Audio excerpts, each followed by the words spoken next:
హైదరాబాద్ నుండి USA, UK, Canada ఏ దేశానికైనా fastest international courier service avocai.com. Free pickup, free packing.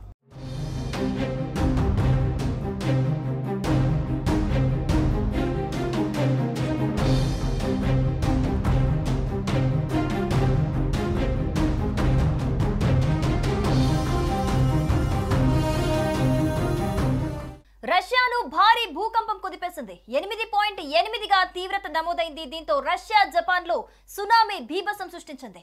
Russia Kuril దీవులలోని Severo కురిల్స్ లో 3 నుంచి 4 మీటర్ల ఎత్తున సునామీ అలలు విరుచుకుపడ్డాయి. దీంతో తీర ప్రాంత భవనాలు నీట మునిగాయి. రష్యాలోని సెవెరో కురిల్స్ పట్టణంలో ఓడరేవు మునిగిపోయింది. జపాన్లోని హుక్కైడోలోని నెమురో హనసాకి ఓడరేవులో 30 సెంటీమీటర్లు అంటే 1 అడుగు ఎత్తులో మొదటి సునామీ అల నమోదైంది. జపాన్లోని హుక్కైడోలోని తీర ప్రాంతంలో గోదాములు సునామీ అలల ధాటికి కొట్టుకుపోయాయి. 1952 తర్వాత కమట్స్కా ప్రాంతంలో సంభవించిన అత్యంత శక్తివంతమైన భూకంపం ఇది అని చెబుతూ ఉన్నారు అక్కడి అధికారులు. ఇక హవాయి, అలస్కా, అమెరికా పశ్చిమ తీరం, Japan, Philippines, Indonesia, Ecuador, Chile, Guatemala, Costa Rica, Peru, Mexico, ఇతర పసిఫిక్ దీవులకు సునామీ హెచ్చరికలు కూడా జారీ చేసినట్లుగా తెలుస్తోంది. హవాయిలో తీర ప్రాంత వాసులను ఎత్తైన ప్రాంతాలకు లేదా భవనాల 4వ అంతస్తుకు వెళ్లాల్సిందిగా అక్కడ ఆదేశాలు జారీ చేసినట్లుగా చెబుతున్నారు అక్కడ అధికారులు. జపాన్ లో హుక్కైడో నుంచి ఒకినావా వరకు 9 లక్షల మందికి పైగా ప్రజలు ఖాళీ చేయమని అక్కడ అధికారులు హెచ్చరికలు జారీ చేసినట్లుగా తెలుస్తోంది. ఇక జపాన్ కొత్త బాబా వంగాగా పేరొందిన రో టాక్సుకి 1999లో పబ్లిష్ చేసిన తన మంగా పుస్తకం ది ఫ్యూచర్ ఐసాలో ఒక విశేష జోస్యం అయితే చెప్పారు. ఆమె భవిష్యవాణి ప్రకారం 2025 జూలై 5న జపాన్ దక్షిణ సముద్రాలు కనుమరుగైపోతాయని అయితే పేర్కొన్నారు. మరి ఇప్పుడు ఇలా నమోదవుతున్న సునామీల వెనుక ఒక భౌగోళిక కారణాలు, సైంటిఫిక్ గా ఉన్న రీజన్స్ నిజమా, లేకపోతే జ్యోతిష్యం ప్రకారం బాబా వంగా చెప్పినట్టు జూలై 5న కాకపోయినా జూలైలో సంభవించిన ఈ బీభత్సం అంటే ఇటు జ్యోతిష శాస్త్రం నిజమా అనేది ఒక్కసారి ఈ అనాలిసిస్ కి సంబంధించి డీటెయిల్స్ చూద్దాం. మనకి ఫుల్ డీటెయిల్స్ అందిస్తారు. లైవ్ లో జాయిన్ అవుతున్నారు Suman TV chief editor Keshav గారు. సార్, ఇప్పుడు ఒక రకంగా చూస్తే ఇటు రష్యాలో జపాన్లో కూడా ఇక్కడ సునామీ బీభత్సం కనిపిస్తోంది, భూకంప తీవ్రత కనిపిస్తోంది. దీంతో పాటు 30 దేశాలకి సహా అంటే అమెరికా, చైనా సహా మరో 30 దేశాలకు కూడా ఈ సునామీకి సంబంధించిన హెచ్చరికలు కూడా జారీ చేసినట్లుగా మనకి సమాచారం అందుతోంది. మరి ఒక పక్క చూస్తే ఇక్కడ సైంటిఫిక్ రీజన్స్ కనిపిస్తూ ఉన్నాయి దీనికి సంబంధించి. అలాగే జూలై 5న బాబా వంగా జపాన్ కి సంబంధించి ప్రళయం రాబోతోంది అని ఒక ప్రిడిక్షన్ కూడా ఉంది. సరే, జూలై 5న కాకపోయినా జూలైలోనే ఈ బీభత్సం అయితే ఇప్పుడు మనకు కనిపిస్తోంది. మరి ఇటు సైంటిఫిక్ గా దీన్ని చూడాలంటారా, లేకపోతే ఇక్కడ జ్యోతిష్యం ప్రకారం దీన్ని ప్రిడిక్ట్ చేసింది నిజం అంటారా? మీరేమంటారు సార్? అంటే రెండు భిన్నమైన వాదనలు వస్తుంది. ఒకటి ఏంటంటే సైన్స్ ఎప్పుడు కూడా ఎవిడెన్స్ ని కోరుకుంటారు. అంటే ఆధారం లేకుండా సైన్స్ దేన్ని యాక్సెప్ట్ చేయదు.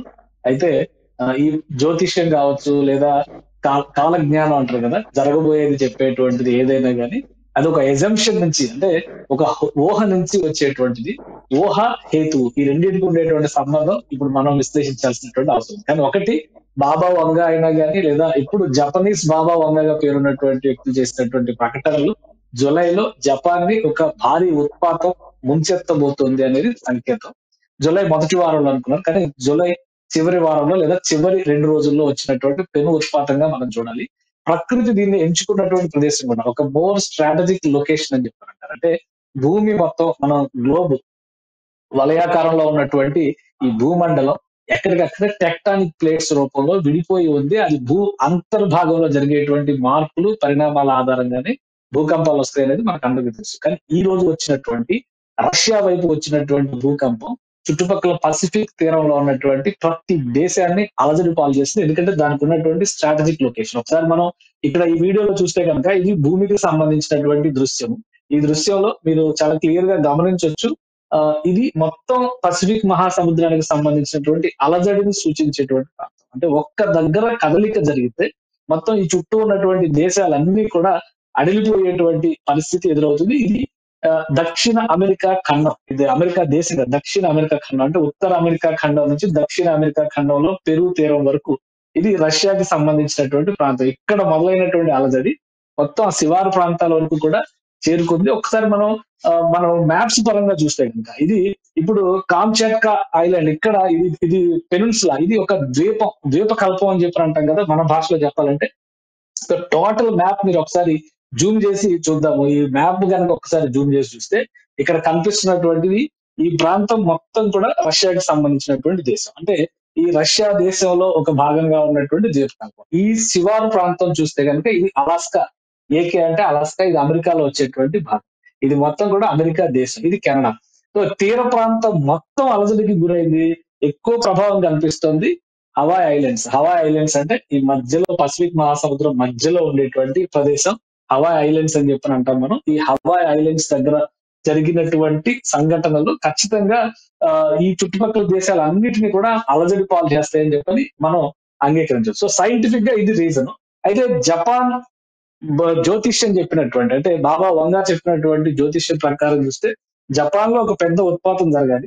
జపాన్ కి సమీపాన్ని జరిగినటువంటి ఉత్పాతంగా మాత్రమే మనం దీన్ని గమనించాల్సి ఉంటుంది. అలానే జపాన్ నే ఎక్కువ ఎఫెక్ట్, ఎందుకంటే సమీపంగా కనిపిస్తుంది జపాన్ దేశం. జపాన్ మొత్తం కూడా మనకు తెలుసు ఒక దీవుల సముదాయ దేశంగా మనం చూస్తాం. అలానే ఈ రోజు అమెరికన్ రిపోర్ట్స్ ఒకసారి చూస్తే కనుక ఇది యుఎస్ఏ టుడే ఇచ్చినటువంటి రిపోర్ట్ 8.8 అనేది రిక్టర్ స్కేల్ పైన సాధారణంగా, అంటే మైల్డ్ ఎర్త్ క్వేక్స్ అంటే 7 రిక్టర్ స్కేల్ పైన 7 పాయింట్స్ బిలో ఉండేటువంటిది మనం చూస్తాం. మీడియం రేంజ్ లో చూస్తే కనుక 6.5 వరకు కూడా మీడియం. 6 దాటిన, అసలు 6 వరకే మనం మీడియం రేంజ్ లో చూస్తాం. 6 పైన వచ్చేది ప్రతిదీ కూడా పెను ఉత్పాతంగానే చూడాలి. కానీ ఇక్కడ మీరు చూస్తే ఇది ఇది యుఎస్ఏ టుడే చేసి ఇచ్చినటువంటి రిపోర్ట్. మాగ్నిట్యూడ్ 8.8 టెంబ్లర్ అంటే మామూలు విషయం కాదు. అది భూమి లోపల ఒక పెద్ద విస్ఫోటమే జరిగిందని చెప్పని మనం భావించాలి. దాని ప్రభావం బయటికి కనబడింది చాలా తక్కువ. వాస్తవానికి ఇది గతంలో 2004లో వచ్చినటువంటి సునామీ, హిందూ మహాసముద్రంలో వచ్చినటువంటి సునామీతో పోలిస్తే అంతకంటే చాలా తీవ్రమైనటువంటి ఉత్పాతం. కానీ హిందూ మహాసముద్రం ఉన్నటువంటి ప్రాంతం జియోగ్రఫికల్ గా ఆ ప్రాంతంలో ఎక్కువ దేశాలు ఉన్నాయి కాబట్టి ఒక అలజడి వాతావరణం. కానీ ఈ ప్రాంతంలో పసిఫిక్ మహాసముద్రం ఉన్నటువంటి ప్రాంతంలో అసలు భూమండలమే 2 భాగాలుగా విడిపోయేటువంటి ప్రదేశంగా మనం దాన్ని చూస్తాం కాబట్టి అక్కడ విపత్తు వల్ల జరిగినటువంటి నష్టం తక్కువగా ఉండొచ్చు, కానీ భయాందోళన మాత్రం విపరీతంగా జరిగింది. ఇక హవాయ్ ఐలాండ్స్ దగ్గర నుంచి జపాన్ ప్రతి చోట కూడా ఇలా మొత్తం ఖాళీ చేయించారు. 4 అంతస్తుల పైకి మొత్తాన్ని పంపించేశారు. వెస్ట్ కోస్ట్ మొత్తం, అలాస్కా వెస్ట్ కోస్ట్ మొత్తం కూడా సునామీ అలర్ట్ ఉంది. ఇటు రష్యా వైపు నుంచి, రష్యా కొంత భాగంలో చైనా, జపాన్ ఇవన్నీ కూడా వరుసగా తీవ్రమైనటువంటి ఎఫెక్ట్ గురవుతున్నటువంటి ప్రదేశాలు. సో ఈ సివియారిటీ చూస్తే మనం అర్థం చేసుకోవచ్చు. ఇది సైంటిఫిక్ గా, టెక్నికల్ గా మనం చేసేటువంటి విశ్లేషణ. కానీ బాబా వంగా చెప్పిన దానిలో ఒక్కసారి పరిశీలించి చూస్తే కనుక చాలా మంది, ఇప్పుడు ఇలాంటి ఉత్పాతాలు జరిగినప్పుడు మనం ఎక్కువగా వినిపించేటువంటి పేర్లు నాస్ట్రాడామస్. మన రాష్ట్రాల్లో అయితే, మన తెలుగు రాష్ట్రాల్లో అయితే వీరబ్రహ్మేంద్ర స్వామి గురించి మనం మాట్లాడుతూ ఉంటాం, కాలజ్ఞానం చెప్పారు అనేది. అదే తరహాలో బాబా వంగా చెప్పినటువంటి మాటలు కూడా కొన్ని మ్యాచ్ అవుతున్నటువంటి మాట వాస్తవం. ఇందులో ఏ రీజన్స్ ప్రకారం చెప్పారు అనేది మనం ఇప్పుడు సాధికారికంగా ప్రూవ్ చేయలేకపోవచ్చు. కానీ బాబా వంగా చెప్పినటువంటి కొన్ని అంశాలను బట్టి చూస్తే కనుక ఆస్ట్రానమీ అంటే జ్యోతిష్ శాస్త్రం మొత్తం కూడా ఖగోళంలో జరిగేటువంటి పరిణామాల ఆధారంగా చేసేటువంటి లెక్కలే. ఒక నక్షత్రం నుంచి ఇంకొక నక్షత్రానికి మారేటువంటి క్రమంలో ఈ చేంజ్ ఎందుకు జరుగుతుంది అనేది సైంటిఫిక్ గా ఇంకా ఏది మనం ఎవిడెన్సెస్ కలెక్ట్ చేయలేకపోయాం, కానీ చాలా మంది నమ్ముతున్నారు. సో ఆ తరహాలోనే ఇప్పుడు జపాన్ మొత్తం కూడా ఒక తీవ్రమైన ఆందోళనలో ఉంది. బాబా వంగా చెప్పినటువంటి జ్యోతిష్యం ప్రకారం ఈ సునామీ గనక సంభవిస్తే, లేదా ఈ ఉత్పాతం ఇది ఏ రూపంలో వస్తుందో చెప్పలేదు, ఒక పెను ఉత్పాతం వస్తుంది, జపాన్ మొత్తాన్ని కూడా ముంచెత్తుతుంది అనేది మాత్రమే చెప్పారు ఆ బుక్ లో అనేటువంటి మాటే ఉంది. సో ఆ క్రమంలో చూస్తే గనక ఇది ఖచ్చితంగా భయపెట్టేటువంటి ఉదంతం, కానీ హేతుబద్ధత ఉన్నటువంటి వాదన అంశాలు ఇందులో ఏవి కూడా కనిపించట్లేదు. కాబట్టి దాన్ని జరిగినటువంటి ఇన్సిడెంట్ ని చెప్పినటువంటి కాలజ్ఞానం రెండింటిని మనం వేరువేరుగా చూడాల్సి ఉంటుంది. ఎవరి నమ్మకాలు వాళ్ళకు ఉంటాయి. కానీ ఇక్కడ మాత్రం సైంటిఫిక్ గా మనం ఒక విశ్లేషణ చూస్తే కనుక భూగర్భంలో ఉన్నటువంటి భూమి పలకాల మధ్య జరిగినటువంటి పరిణామాలు అక్కడ ఒక పెను భూకంపంగా సంభవించాయి. అది సముద్ర గర్భంలో జరిగింది కాబట్టి పైకి దాని తీవ్రత తక్కువగా కనిపిస్తుంది. కానీ 8.8 అనేది రిక్టర్ స్కేల్ పైన చాలా పెద్ద నంబర్ గా మనం చూడాలి. దాని తీవ్రత మనకి పైకి కనిపిస్తుంది మాత్రం తక్కువే. దీని తర్వాత అంటే ఆఫ్టర్ షాక్స్ అంటారు. దీని తర్వాత ఎలాంటి పరిణామాలు జరుగుతాయి, మళ్ళీ ఏమైనా భూకంపాలు వచ్చేటువంటి అవకాశం ఉంటుందా, లేదా స్వల్ప ప్రకంపనలకే పరిమితం అవుతుందా అనే దానిపైన కూడా ఇప్పటికే పరిశోధకులు దృష్టి పెట్టారు. సో దానికి సంబంధించి ఎలాంటి ఇన్పుట్స్ ఇస్తారు అనేది చూడాలి. అయితే ప్రజలు ఆందోళన చెందాల్సినటువంటి అవసరం లేదు, ఎందుకంటే ప్రకృతి పరంగా అనేక పరిణామాలు జరుగుతున్నాయి. ఆ పరిణామాలు జరిగేటువంటి క్రమంలో ఇలాంటి విపత్తులు రావడం సహజం. దీన్ని కాలజ్ఞానంతో బేరీజ్ చేసుకుని లేదా మరొకరి జ్యోతిష్యంతో ముడిపెట్టుకుని భయాందోళనకు గురవలసినటువంటి అవసరం అయితే కనిపించదు. సార్ మరి ఈ తీవ్రత అంటే సునామీ తీవ్రత చూసుకుంటే గనక 4 మీటర్ల ఎత్తులో అలలు ఎగిసిపడుతున్నట్టుగా చెబుతున్నారు. అంటే అక్కడ సముద్రంలో ఉన్న తిమింగలాలు కూడా ఒడ్డుకి కొట్టుకొస్తున్నాయి. అంటే ఎంత తీవ్రత ఉందో మనకు అర్థమవుతుంది. మరి దీని ఎఫెక్ట్ ఇటు ఆసియా దేశాల మీద, ముఖ్యంగా మన భారత్ మీద ఏ విధమైన ఎఫెక్ట్ ఉంటుందంటారా?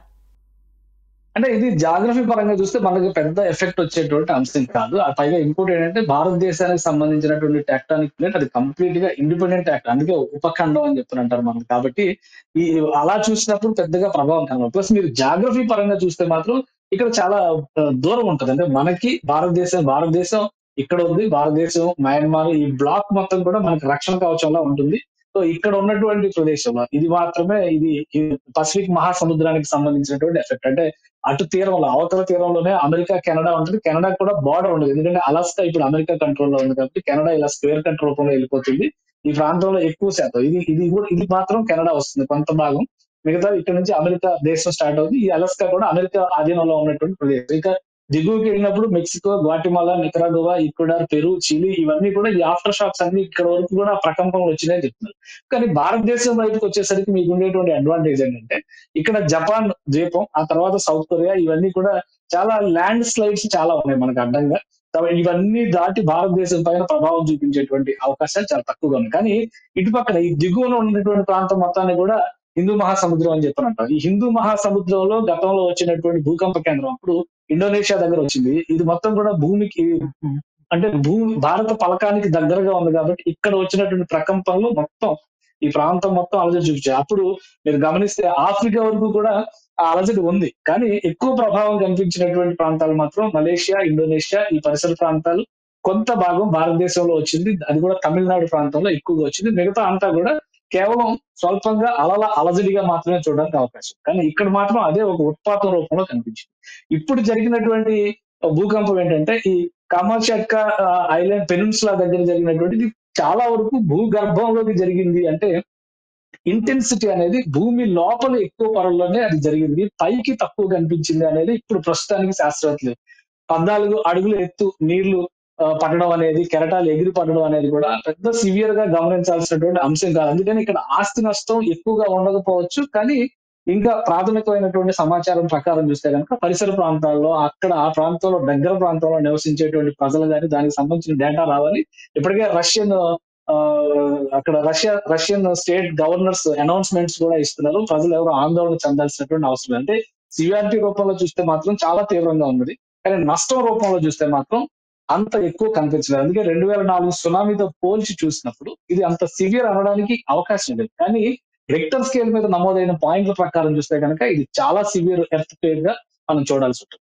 సో మొత్తంగా ఏదైతే పసిఫిక్ మహాసముద్రంలో ఏర్పడిన ఒక విస్ఫోటనం కారణంగా ఈ సునామీ తీవ్రత ఇంతగా ఉందని చెబుతున్నారు. అందుకే ఇటు జపానే కాకుండా అమెరికా, చైనా కాకుండా కూడా పసిఫిక్ తీర ప్రాంతంకి ఎఫెక్ట్ అయ్యే ఒక 30 దేశాలకి కూడా ఈ సునామీ అలర్ట్లు జారీ చేసినట్లుగా అయితే చెబుతున్నారు.